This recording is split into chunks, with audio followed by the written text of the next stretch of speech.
ভিয়েতনামকে মনে আছে? সেই ভিয়েতনাম, আমেরিকা যেখানে তার সর্বশক্তি নিয়োগ করেছিল, শেষ করেছিল লাখ লাখ মানুষকে, কত হাজার টন বোমা ফেলেছিল তারও বোধহয় হিসেব অসম্ভব। কিন্তু আমেরিকাকে ফিরতে হয়েছিল খালি হাতেই। ভিয়েতনামের মানুষ অকাতরে প্রাণ দিয়েছিল, কিন্তু স্বাধীনতার প্রশ্নে কোনো ছাড় দেয়নি। ফিলিস্তিনের গাজা যেন এ যুগের ভিয়েতনাম, আর আমেরিকার জায়গায় সেই ভূমিকা নিয়েছে ইসরায়েল। প্রায় ২ বছর ধরে অবর্ণনীয় নিষ্ঠুরতা চালিয়ে যাচ্ছে নেতানিয়াহুর দেশটি।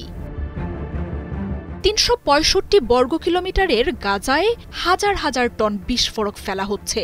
অত্যাধুনিক যুদ্ধবিমানের হামলায় গুঁড়িয়ে দেয়া হয়েছে ৯০% বেশি স্থাপনা। সর্বোচ্চ শক্তি দিয়েও স্বাধীনতাকামী শক্তিকে নির্মূলে যুদ্ধের মূল উদ্দেশ্য পূরণেই সম্পূর্ণ ব্যর্থ হয়েছে ইসরায়েলি বাহিনী। তবুও একতরফাভাবে যুদ্ধ চালিয়ে যাওয়া নেতানিয়াহু বুঝতেই পারছেন না, অনেক আগেই হেরে গেছে ইসরায়েল।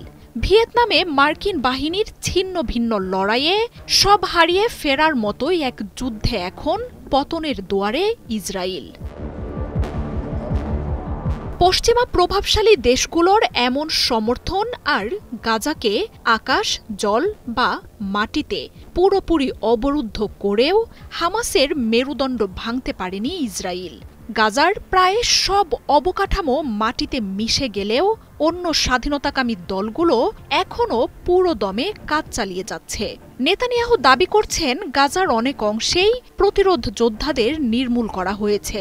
তবে ইসরায়েলি ট্যাঙ্ক ধ্বংসে, টানেল থেকেই আরপিজির মতো বিস্ফোরকের মাধ্যমে জটিল সব অপারেশনে ইসরায়েলকে ছিন্ন বিচ্ছিন্ন করে দিচ্ছে তারা। আর এসব কারণেই গাজার প্রতিরোধ যোদ্ধাদের বিরুদ্ধে ইসরায়েলের এই যুদ্ধকে মার্কিন বাহিনীর ভিয়েতনাম যুদ্ধের সাথে তুলনা করা হচ্ছে। প্রতিরোধ যোদ্ধাদের নিষ্ঠা আর দেশরক্ষার গভীর আদর্শের সাথে শুধু উন্নত প্রযুক্তি আর মারণাস্ত্র দিয়ে যে জয় পাওয়া সম্ভব নয়, সেখানে সেই শিক্ষাই পেয়েছিল মার্কিন বাহিনী। ইসরায়েলের সর্বশক্তির এই লড়াই যেন গাজার যুদ্ধকেও ভিয়েতনামের মতোই করে তুলছে। ইসরায়েলের গাজায় এই পরাজয় শুধু যুদ্ধের ময়দানেই নয়, এমনকি ইসরায়েলের অভ্যন্তরে রাজনীতি, অর্থনীতি থেকে শুরু করে সামরিক, গোয়েন্দা স্তরের রন্ধ্রে রন্ধ্রেই ছড়িয়ে পড়েছে ব্যর্থতা। ব্যর্থতার দায়ে বিরোধী দলগুলো নেতানিয়াহুকে পিষ্ট করে তুললেও ইসরায়েলি প্রধানমন্ত্রী, একের পর এক মন্ত্রী আর মোসাদ, শিন বেতের মতো উচ্চপদস্থ ব্যক্তির উপর দায় চাপিয়ে তাদের পদত্যাগ করাচ্ছেন।